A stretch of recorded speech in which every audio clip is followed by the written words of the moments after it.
ซเฟอร์ใหม่พี่น้องรถหันเก่าแล้วแก่แล้วรถนะแต่ว่าโซเฟอร์นี่โซเฟอร์ใหม่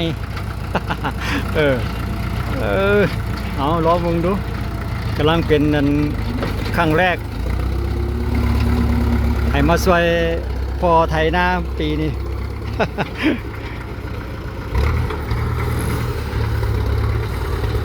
นากับนาเป็นตะกร้าพี่น้องเอ้ยให้กันในน้อยหนึ่งเจอกันรถโซเวียตพี่น้องเอ้ยเดี๋ยวเขาจะเล่าให้ฟังอีกว่าเป็นจักรรุ่นใดสำหรับโซเวียตพุ่นและไอ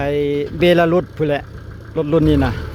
แต่ว่าสหภาพโซเวียตนำเข้ามาลาวพี่น้องอยู่สปป.ลาว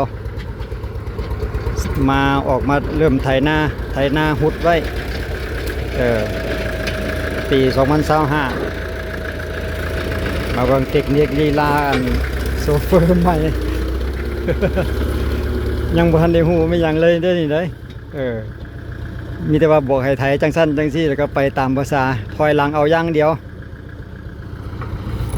ถอยมาอีกบาทนึงแล้วก็เจ็บไปเทละหัวงานแล้วก็ไปภาคด้านแล้วก็แม่นแล้วสำหรับโซเฟอร์ใหม่บ่ว่ากันพี่น้องเลยมือใหม่กำลังยันเฮ็ดกับฮัดกับมาฮัดกับรถโซเวียตพี่น้องใส่เลขอย่างเดียวบ่ได้คือคูปตาได้รุ่นนี้นะไปหน้าก็ใส่เลขไปหลังก็ใส่เลขบอกแข็งขาดนี่ต้องได้ขึ้นยืมเอาใครแต่ว่าลูกชายเฮามันคนใหญ่เหยียบขาดบาดได้กันขาปั่นมึดเอาเฮ็ดเอาไม่จะขึ้นฮอดคู่กว่านี้ถอยรถก็ได้รถเก่าเจ้าของรถทางกระแจหนุ่มแต่ลูกชายนี่แหละมาช่วยก็เอาไปหับใส่เฉพาะครอบครัวพี่น้องรถรุ่นนี้นะบ่ได้ไปหับจ้างทางใดแล้วเพราะว่ามันบ่ทันเขาแล้วมันซ่ามันบ่คือคูปต้าเพิ่นเด้มันซ่าก็เลยบ่ได้ไปหับจ้างก็เป็นรถ50 แรงม้าพี่น้องมาจากสหภาพโซเวียตนำเข้ามาแต่เฮาเบิ่งกาจะนึงก็เป็นของไอ้เบลารุส4 สูบเนาะครับเคลื่อนเผาเดียวเนาะ2 ล้อส่วนทางหน้าก็มีแต่แล่นซื่อๆบ่ได้ช่วยหยังเลยตีหน้าก็ได้เป็นรถตัวแม่พี่น้องบ่แม่นรถตัวผู้โอ้ง่ายๆเป็นรถตัวแม่ไถเฉพาะหน้าแห้งกันไปลุยน้ำลุยต้มคือหมู่แล้วไปบ่ได้เพราะว่าเวลามันลงห้องแล้วเลี้ยวมันบ่ไปมันลูบไปเลยเพราะว่ามันบ่มีตีนหน้าไอ้กวักซอยเด้แต่จนน้อยให้ลูกชายไถซ้ำให้นี่ล่ะจนน้อยเฮาจะไถให้เบิ่งอีก 2-3 ให้ที่ยังเหลือมันไถยากครับมันหน้าให้น้อยตะกร้านี่น้อยเนาะมันเป็นหน้าค่อยนะพี่น้องเขาจะให้ใหญ่ก็บ่ได้เอาเดี๋ยวจะน้อยเฮา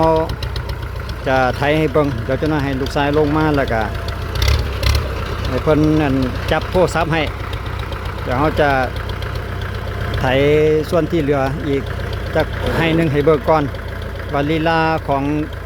รถโซเวียตนี่การไถเพิ่นเป็นจังได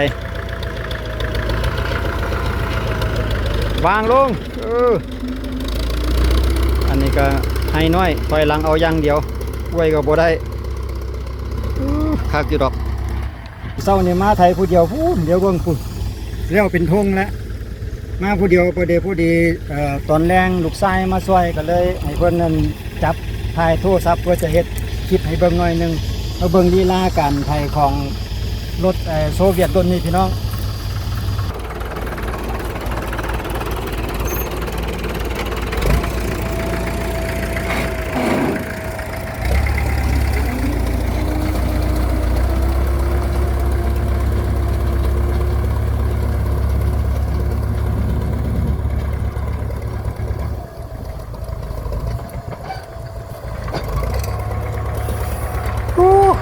ก็ถือว่าโอเคอยู่ได้เนาะ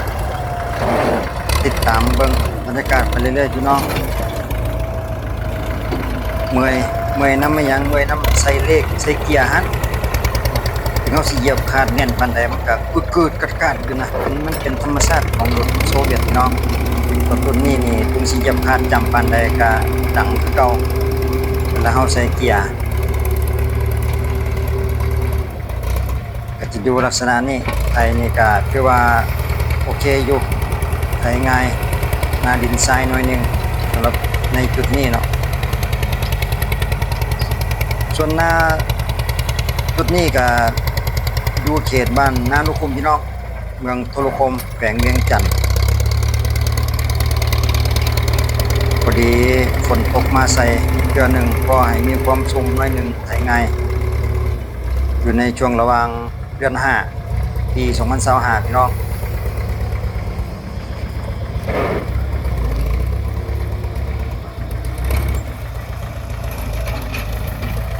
นามันให้น้อยพี่น้องเอ้ยกันเฮาสิเฮ็ดร่วงให้ใหญ่สักบัดนามันเป็นค่อยเนาะมันสิบ่อยู่น้ำนะก็เลยต้องได้เฮ็ดเป็นคันนาให้น้อย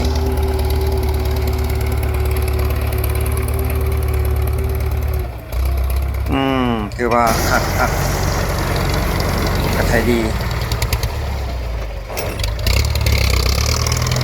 เสียแต่ว่ามันเวลาถอยนะมันซ่าพี่น้องเพราะว่ามันเป็นเลขเดียวเนาะ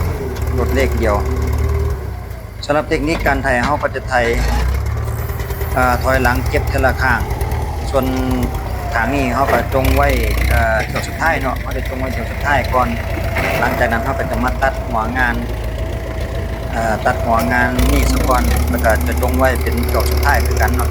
แต่ละ2ฝั่งข้างเฮาจะจงไว้เที่ยวหนึงแล้วเฮาก็จังมาไล่เก็บเก็บมุมแล้วก็เที่ยวสุดท้ายเขาจะไล่เก็บมุมแล้วก็แล่นออกเลยเนาะตามเทคนิคของแต่ละอาจารย์เพิ่นก็เฮ็ดลักษณะนี้เนาะคือเขาก็เบิ่งตัวอย่างเพิ่นมาก็ลักษณะนี้ก็เลยได้เฮ็ดตามที่ว่าเพิ่นพาเฮ็ด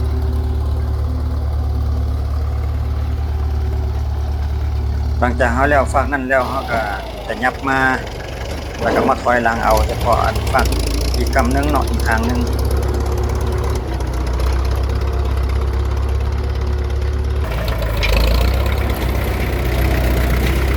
แล้วก็2ฝั่งข้างแล้วก็จะมาตัดหัวงานแบบนี้เนาะลักษณะนี้แล้วก็ถอยหลังเฉพาะหัวงานถ้าว่าเฮาแต่ละข้างแต่ละเบื้องมันเหลือเที่ยวสุดท้ายเนาะเหลือเที่ยวเดียวแล้วเฮาก็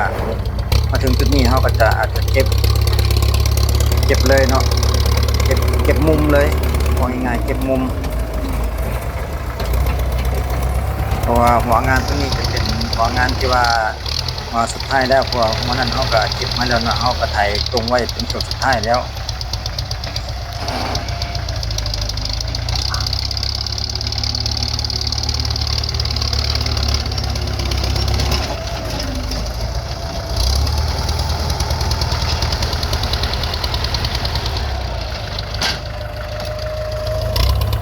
รู้สึกว่าจะสำเร็จเนาะหลังจากนี้เฮาก็มาเก็บมุมอยู่ในช่วงระหว่างการตอนนี้คือเก็บมุมแบบลักไก่พี่น้องเลย ไปเห็นเพิ่นเฮ็ดวิธีนี้ก็เลยมาทดลองใช้วิธีนี้เป็นครั้งแรกเนาะทดลองใช้วิธีที่ว่าลักไก่เพิ่นว่าซั่นเด้วิธีนี้คือเป็นวิธีที่ว่าเก็บมุมแบบลักไก่บ่ได้ถอยเก็บเนาะก็คิดว่าน่าจะบ่มีปัญหาหยังเพราะว่าไก่ของเฮาอีกไก่หน้าของเจ้าของเองเอาง่ายๆลักไก่เจ้าของเองคิดว่าบ่มีปัญหาหยังก็น่าจะฟ้องเองนาเฮาเองนี่เนาะเป็นจังได๋ก็ได้นาเฮาเองจะห้ามแน่ถึงแน่บ่ถึงแน่ก็คิดว่าบ่น่าจะมีปัญหาเนาะ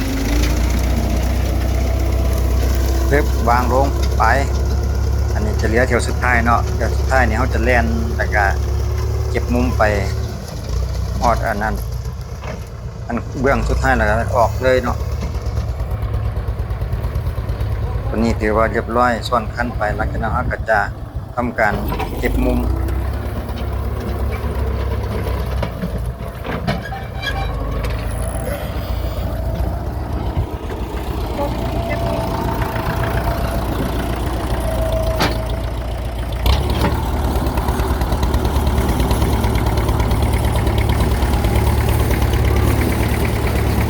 ส่วนเอ่อเก็บมุมนี่ก็นั้นบังไฮดรอลิกอันทางอันตัวใบดันนะพี่น้องจะลุ่มหลบหน่อยหนึงต้องใช้เวลาเฮาสิกดลงที่มันก็ต้องได้รอจังหวะเพราะว่าบังไฮดรอลิกมันบ่อยากดีปานใดแล้วกดรุ่นนี้อยากรวมหน่อยหนึงคือว่าจะเฮ็ดอันใดก็เฮ็ดไวบ่ได้ต้องซ่าๆนิสัยของเพิ่นนะแต่ว่าเรื่องแห้งดีสำหรับโซเวียตรุ่นนี้นะจุฬาเฮาส่วนหลายจะเอิ้นโซเวียตพี่น้องเว้ากันง่ายๆคือรถโซเวียตแล้วผู้ใดก็ฮู้จักดีหมดเนาะรถ50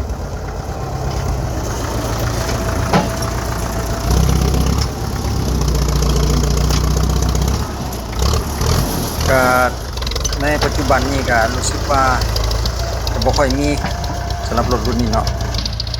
แต่ลักษณะนี้พี่น้องเก็บมุมดันเข้าไปแล้วก็กดฮีทถอยหลังคนใดมันลุกมันเฮาก็ปรับหน่อยนึงถ้าว่าบ่เลียจังซี่เฮาก็ถอยหลังเอาขึ้นแล้วก็ฮีทออกฮีทลงมาใหม่ฮีทลงใส่ตูนคุมอีกหน่อยนึงอยู่ลาวนี่บ่มีให้เฮ็ดแล้วโซเวียตเนาะหายากแล้วเดี๋ยวนี้มีแต่คูปต้าไปแล้วเนี่ยจนคูปต้ารุ่นใหม่หมดมื้อนี้นะมันแคล่วคล่องว่องไว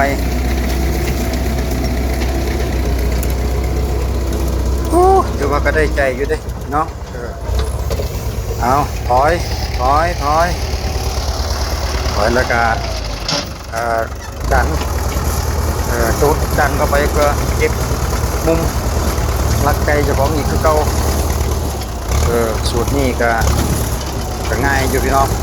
ถือว่าง่ายอยู่แต่ว่าเรื่องหญ้าหรือบ่หญ้าจะว่ากันอีกทีนึงเฮ็ดตามสูตรอาจารย์เพิ่นมาเฮ็ดซะก่อนคือว่าเรียบร้อยเนาะให้นี่ขึ้นไปให้ไม้บาดนี้เอาเดี๋ยวเรามาติดตามอีกน้อยหนึ่งสำหรับให้นี่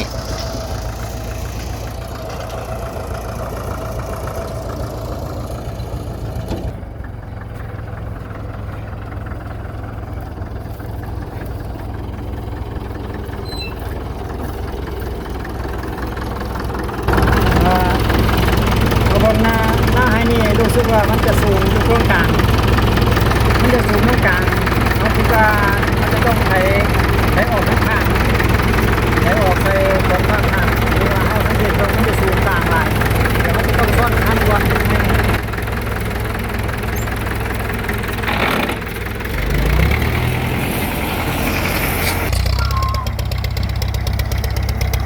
สำหรับให้นี่เขาจะไ